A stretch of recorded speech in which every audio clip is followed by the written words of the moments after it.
So, if you have clicked on this video, it is probably that you already have at least some basic idea of what the Milton Model is, or maybe you have read about it before, but you don't fully understand what it is or how to apply it or how to use it in your own life. Now, there is so many different variations and versions of the Milton Model, of exactly what it is, of how to teach it, that I am not really interested in giving all the different possible techniques contained in it.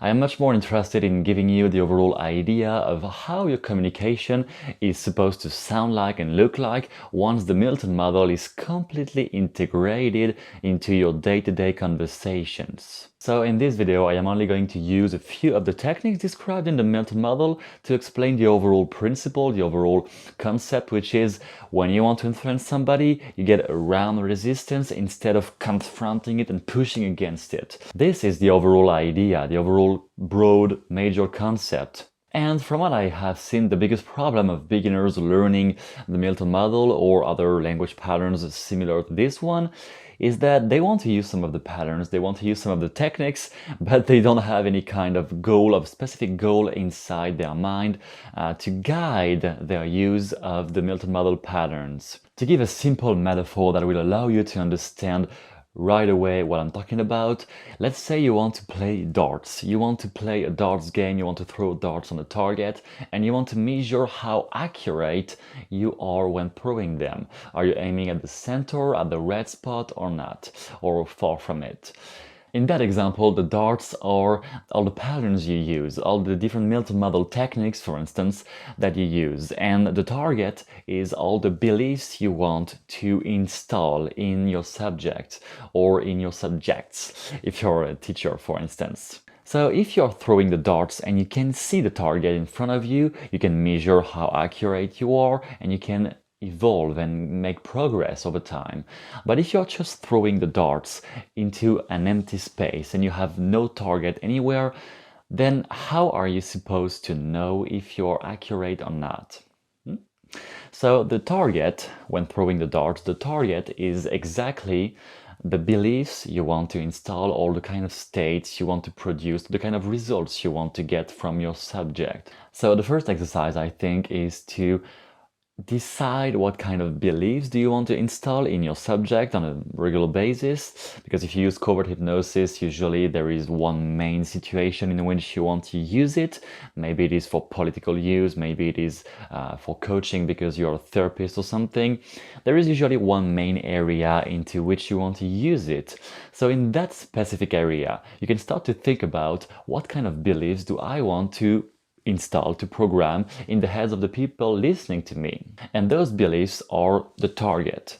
Then you will start to use the patterns, several ones together, make combinations, and see and notice and hear, listen to which kinds of patterns make the best representations for your subject to get all the beliefs installed in their heads. For the example, let's say that I am a therapist, I want to help people, I want to program useful beliefs in their lives so that they can empower themselves on a daily basis. Very useful beliefs for this goal would be to install in their head, for instance, the belief of I can always find a solution no matter what the situation is. I can always find solutions.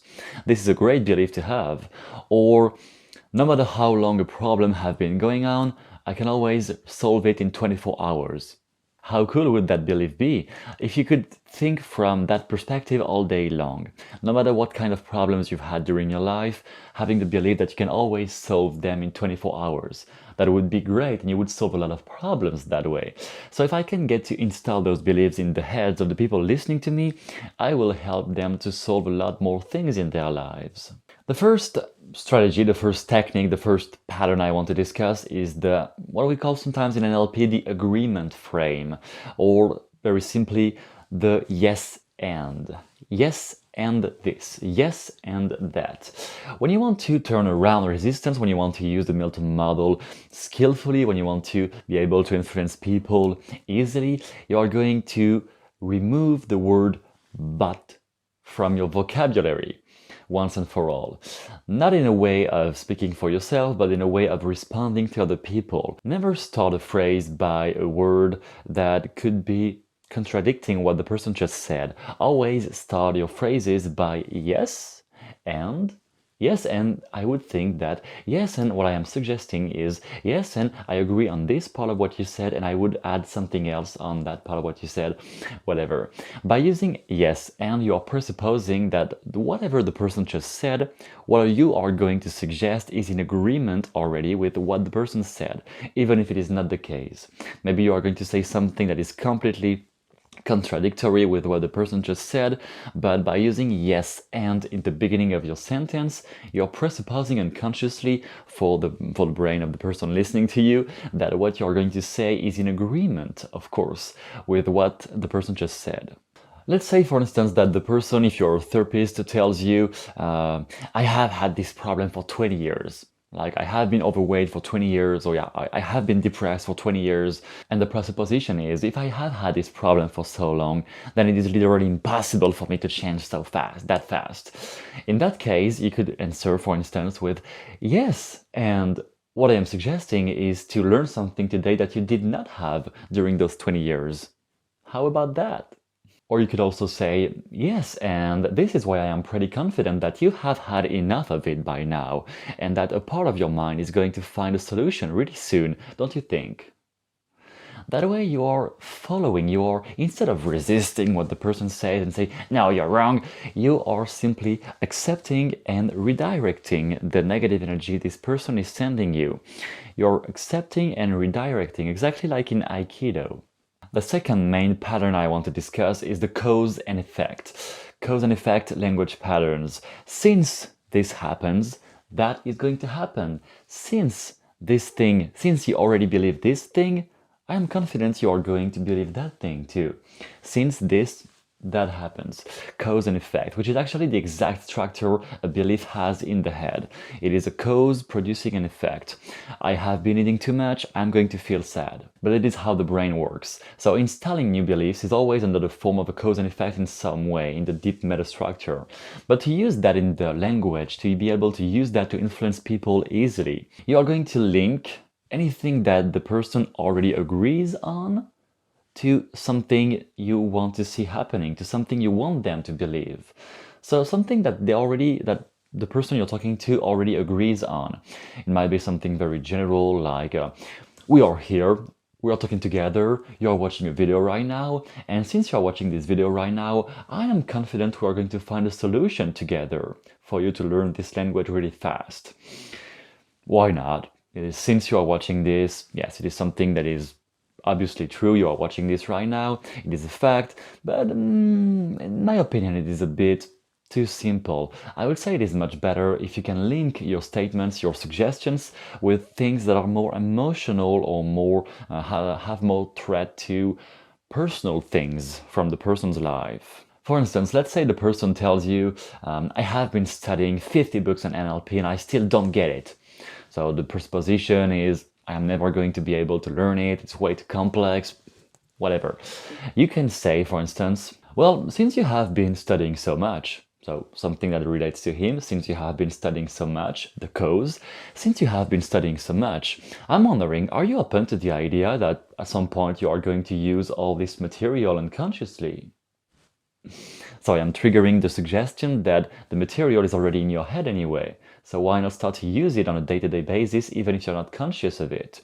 It is just a suggestion that I want the person to start believing that there is a solution, that it's possible, that it may already be occurring anyway, even if you are not aware of it. I want to install this and I am attaching my suggestion to something that is already true since you have been reading so much, which is actually the objection, the problem the person was giving. So linking the problem or the fact, the statement the person just gave you to something you want to see happening. And once again, do it in a smooth way. Don't try to force it. Or in a much more conversational way, somebody tells you that he has been reading so much and still doesn't understand. You could say, yes, this is why I'm pretty confident that you're going to use it really soon, don't you? The third strategy that I wanted to mention is the art of speaking vague, speaking with vague terms and vague ideas. Stephen Gilligan has been creating this idea of the generative trance. Well, I don't think he created it, but at least he is advocating it, the generative trance, which means you let the people generate their own trance. You let the people generate their own way of getting into a trance, which I think is a very good idea. The presupposition behind that, as I understand it, is that the mind is way too complex to really figure out everything from what is happening in our brain. Therefore, instead of trying to figure out absolutely every bit of information inside the brain of the person you're talking to, you could simply speak really vague, with really vague terms, and let the person interpret it in his own way, so that he will jump into the state you want him to jump into by his own way, instead of you trying to force that there is one exact method and all the other ones are wrong. If I was telling you, for instance, that the solution to learn the Milton Model, to give a clear example, the solution to learn the Milton Model is to actually begin all your phrases, whatever you say, by the real reason you can trust me is that, and then you follow your phrases. Then you have to speak for 3 minutes by pacing the person's reality with the vague statements, and then you have to tell a story where you use 2 violation, selection, restriction, and 4 commentary adverbs. And actually everything I have mentioned is just different techniques of the Milton Model, but if I was giving you such a specific recipe, then most people watching this video would just get lost or would say it is just impossible, or they don't understand why they should do this, or they would just don't use anything.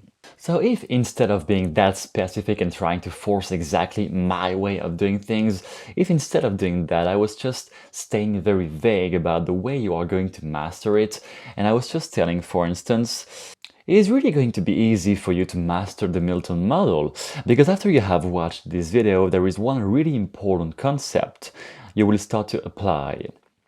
And tomorrow you will find a new way to apply this concept. And that will allow you to persuade somebody that you really want to influence in a positive manner from very long ago. So in that example, it may even be said that I don't even know what I'm talking about, because I didn't give any specific information. I didn't give you any specific pattern to use, any specific technique to use, language technique to use, but I have been suggesting in a lot of different ways, in very vague ways, that you are going to use it intuitively and unconsciously during the following days. Therefore, since my information were really vague, your mind, your conscious mind has to fill all the blanks into what I said with what you know, with what you are learning from the Milton Model or from any other language patterns. And by filling all the blanks, which is what you're forced to do unconsciously, because otherwise my phrase doesn't have any meaning, by filling all the blanks like this, the conscious mind is so focused on this task, because it is a lot of vague words to match, to place, to understand what they mean. By filling all those blanks, your conscious mind is so overwhelmed and focused that you don't have conscious resources anymore to refute what I say. Therefore, all my suggestions are going right into your unconscious. You don't have all this horrible ability to refute anymore. You're just kept silent and you just absorb all the suggestions. This is what speaking vague is all about. Letting the conscious mind of the person being so focused on filling all the blanks into what you say that he or she will not refute anymore what you say, and he will just get the suggestions as if they were true. And well, actually this is maybe the tricky part, because speaking vague like this is like reversing the meta model from NLP, but this is extremely technical and I don't want to get into all of the possible patterns of speaking vague in that video, but you have all of them in the covert hypnosis tutorial in the description. There is a description of absolutely all the patterns to speak vague like this, and you can start to use them. However, from all the different vague terminology, from all the different ways of speaking vague, there is one I want to mention as the fourth strategy or pattern discussed in this video. It is the reference omission, omitting the reference index, which I think is in my opinion, the most brilliant one from the whole Milton Model, from the part of the Milton Model that is about speaking vague. If you say, for instance, I think you can find a solution to your problem today, you might just say, I don't think so. It is very easy to refute. Or if I say, I think you are somebody who's got potential, you might just say, no, I'm not. All those phrases are very easy to refute due to their structures, due to the indexes there is. I think, you are. It is very easy to say no. Because whenever there is a specific pronoun, I, you, they, it is way too easy for the conscious mind to just push against it and say, no, they are wrong. No, you are wrong. No, I don't trust you. Very easy. So if instead of that you change all the pronouns or most of the pronouns you use in your phrases by the third person, it is true that NLP can be learned fast. Much more difficult to refute, because in that case you don't know who said that. You don't know exactly who is at the origin of this statement. The origin is lost. So it is very easy to learn NLP, don't you think? Or it has been understood long ago that the Milton Model can be learned into just 1 week. It has been understood long ago. Think about all the mental energy you need to make that phrase specific. It has been understood. By whom? Who decided that? Who said that? How did you learn that? There are so many specific informations that needs to be found by your conscious mind that the suggestion is just going right in. It is true that your problems have many solutions. The fifth strategy I wanted to mention is the mind reading, or presupposing that you can mind read, but in a very conversational way, not like fortune tellers, much more sophisticated. It is about presupposing that you know in some way what is happening in the person's mind, even things that are under the conscious radar of the person. If I say, for instance, I think there is a part of you who is lazy sometimes, and at the same time there is a part of you who is going to understand that the Milton Model can be learned really fast. Well, part of you, how could I know that? Like, there is no logical proof or even any scientific evidence that there is indeed parts of you, but by presupposing there is a part of you who does that and a part of you who does that, first of all, it is pacing and leading, because a part of you that is lazy sometimes, everybody has that, so it is very easy as a statement and a cause and the effect. And there is a part of you that is going to learn this Milton Model really fast, is a suggestion. And how could I know there are indeed different parts of you? Maybe you are just one whole integrated part. But I am presupposing through mind reading that I know things about your mind, that I know things that are inside your mind that you may not even be conscious about. So throughout a hypnotic conversation, you can start to presuppose all the time that all the beliefs you want to install in the head of your subject are already there anyway. If I wanted to imply the belief that the Milton Model can be learned really fast, which is what I just did, I could presuppose that there is a part of you that is going to find a way to learn it fast. Or I may say, for instance, it has been proven that your mind secretly wants to learn this Milton Model because somewhere you know how important it is to master it in your day-to-day conversations. Or if I wanted to say, maybe tomorrow there is the creative part of you that is going to find a solution to the current problem you have.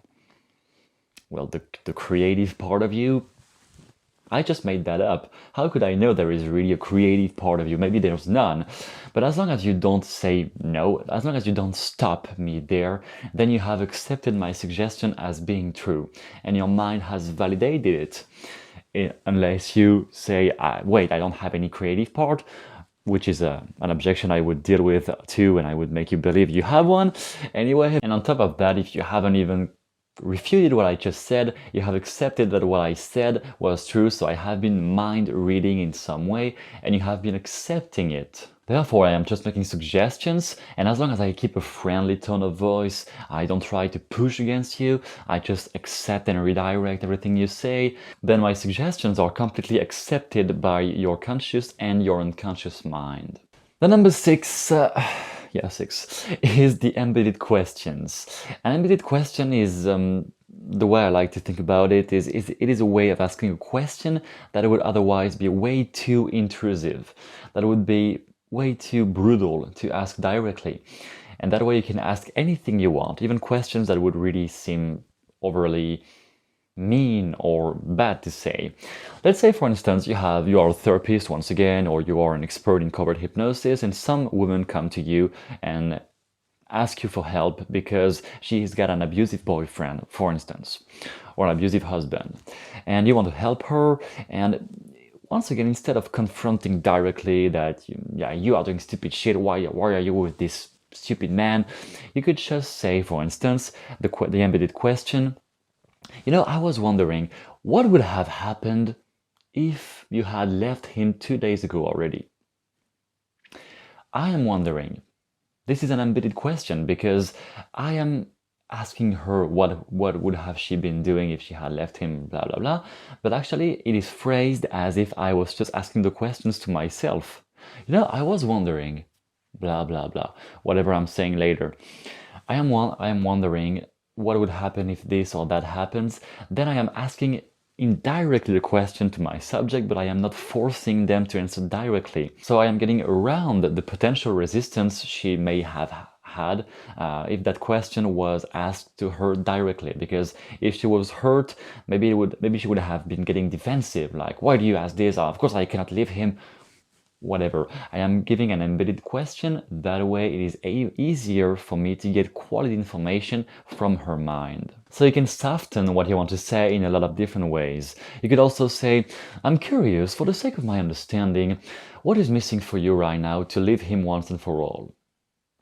And that way you once again get around the resistance by softening what you want to say in case it is something really sensitive or something that the person might get defensive toward. And the number 7, don't have any more fingers, and the number 7 is what we call the quotes. The quotes was maybe the one Milton Erickson was using the most, or one of those he was enjoying the most.